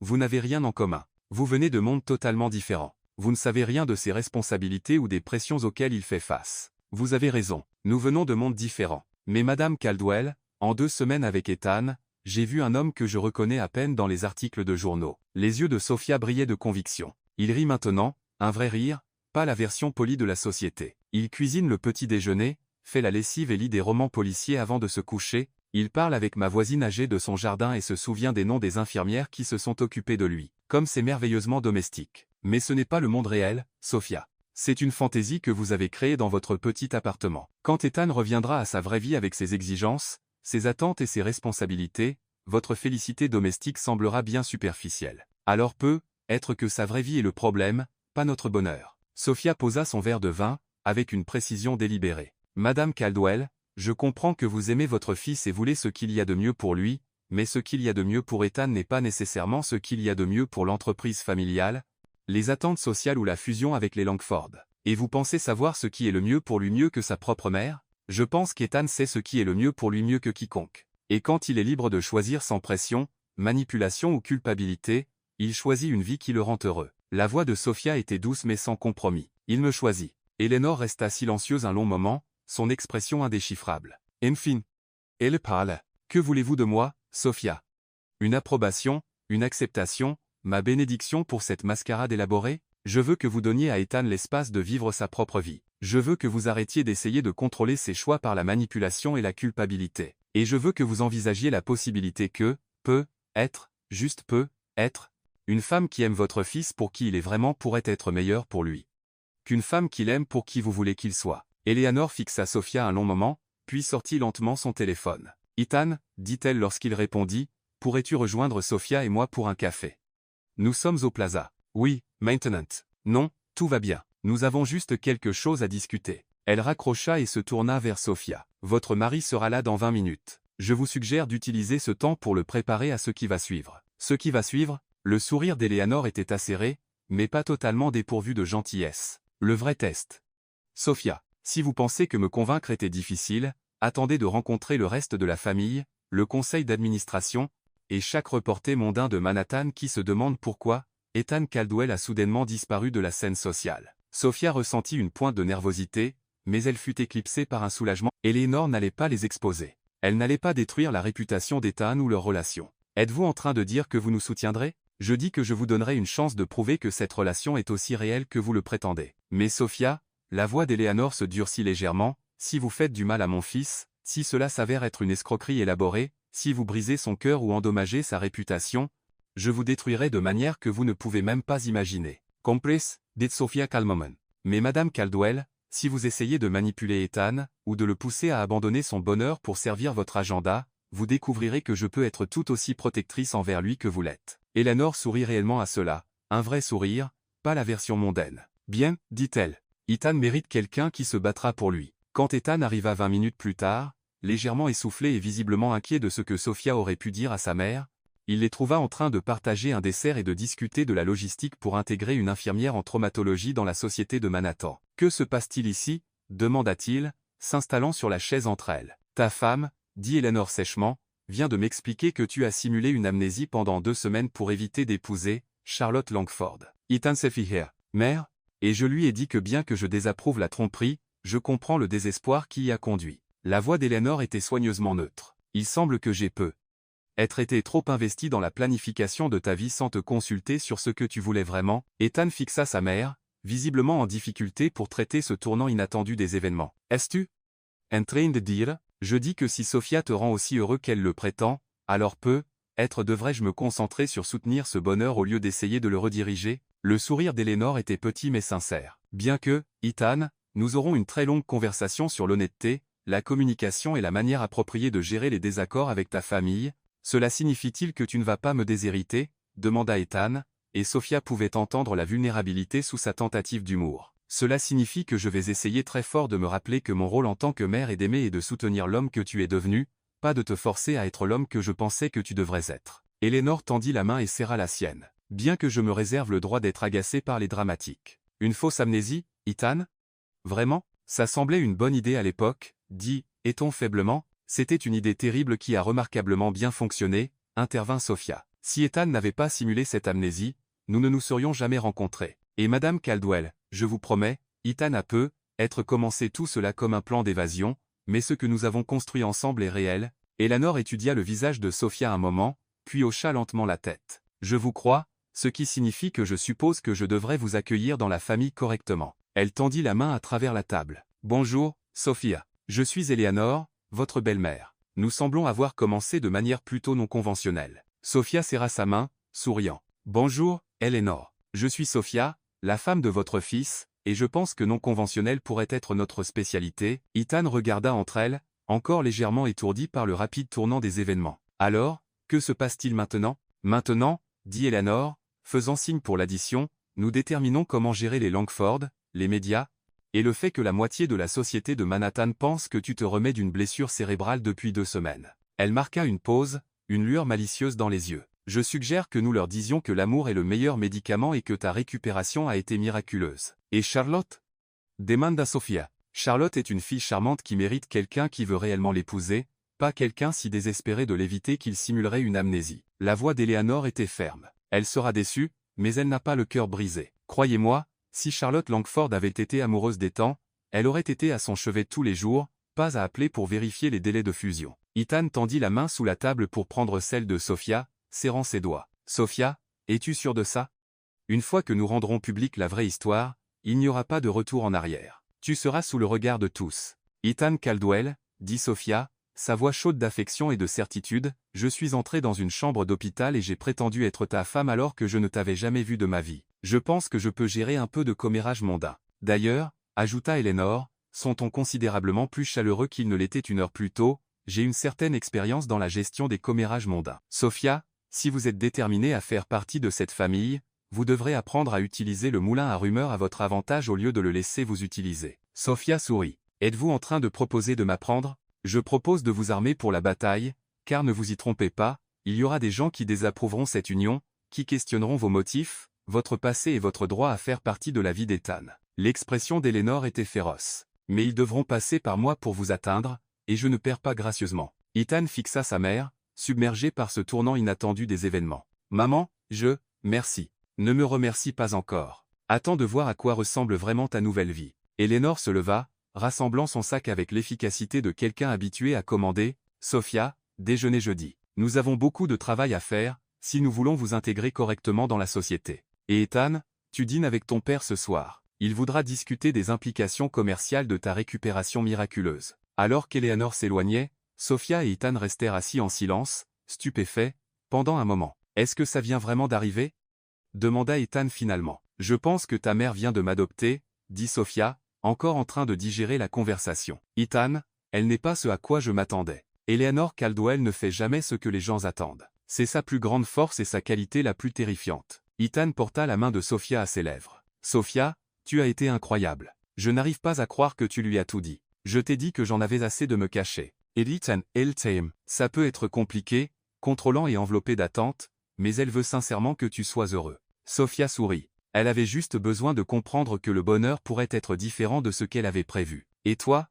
Es-tu heureuse de la tournure des événements? Sophia regarda autour du restaurant élégant, pensant à la conversation qu'elle venait d'avoir et à la vie qui s'ouvrait devant eux. Ce serait compliqué, apprendre à naviguer dans le monde d'Ethan tout en restant fidèle à elle-même, construire un vrai mariage sur les bases de leur tromperie élaborée, prouver à tous que leur amour valait le chaos qu'il avait causé. Mais en regardant le visage d'Ethan, en voyant le soulagement, la joie et l'amour dans ses yeux, elle savait qu'elle n'avait jamais été plus sûre de quoi que ce soit. Ethan Caldwell, dit-elle, se penchant pour l'embrasser doucement, je suis absolument, complètement, ridiculement heureuse. Même si ta mère envisage de me mettre dans une sorte de camp d'entraînement mondain. Surtout à cause de ça, dit Ethan en riant. Sophia, quand Eleanor Caldwell décide de mentorer quelqu'un, ils deviennent inarrêtables, tu es sur le point de devenir la force la plus redoutable de la société de Manhattan.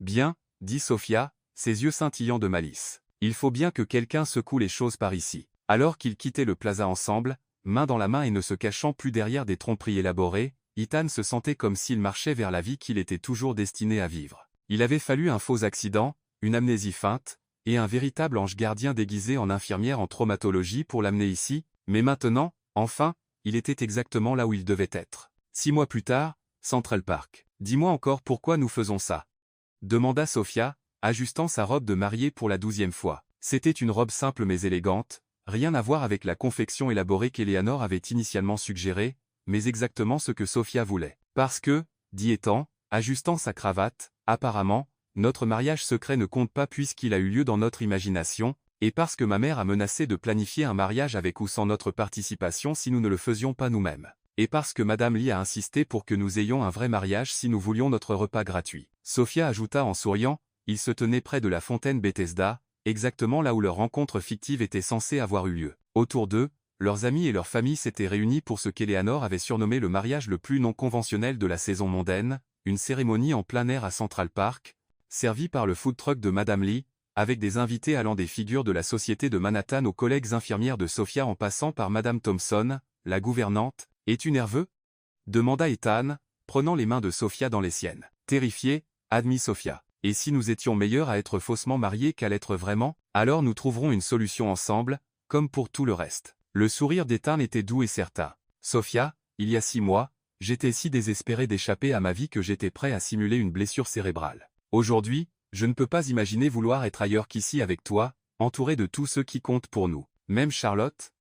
Demanda Sophia, hochant la tête vers l'endroit où Charlotte Langford discutait avec Isabella et Max le dog allemand, qui avait été désigné porteur d'alliance pour des raisons évidentes, surtout Charlotte. Ethan saw it. Elle est beaucoup plus agréable depuis qu'elle sort avec cet artiste. Apparemment, elle redoutait de m'épouser autant que je redoutais de l'épouser. Les talents de marieuse de ma mère ont besoin d'un peu de travail. Les talents de marieuse de ta mère vont bien, dit Eleanor, apparaissant à leur côté avec l'efficacité de quelqu'un qui avait organisé des centaines d'événements mondains. J'avais juste besoin de comprendre que parfois, les meilleures unions se produisent par hasard. Elle embrassa leurs joues. Êtes-vous prêts? Sophia regarda autour d'elle la foule rassemblée, la famille et les amis d'Ethan, sa famille improvisée de collègues et de voisins, Madame Lee rayonnante près de son food truck, le Dr Wong, qui avait gracieusement accepté d'officier, après avoir appris toute l'histoire. Ce n'était pas le mariage dont elle avait rêvé petite fille. C'était mieux. Nous sommes prêts, dit-elle. La cérémonie était tout ce que leur faux mariage secret n'avait pas été, des vœux réels prononcés devant des gens qui les aimaient,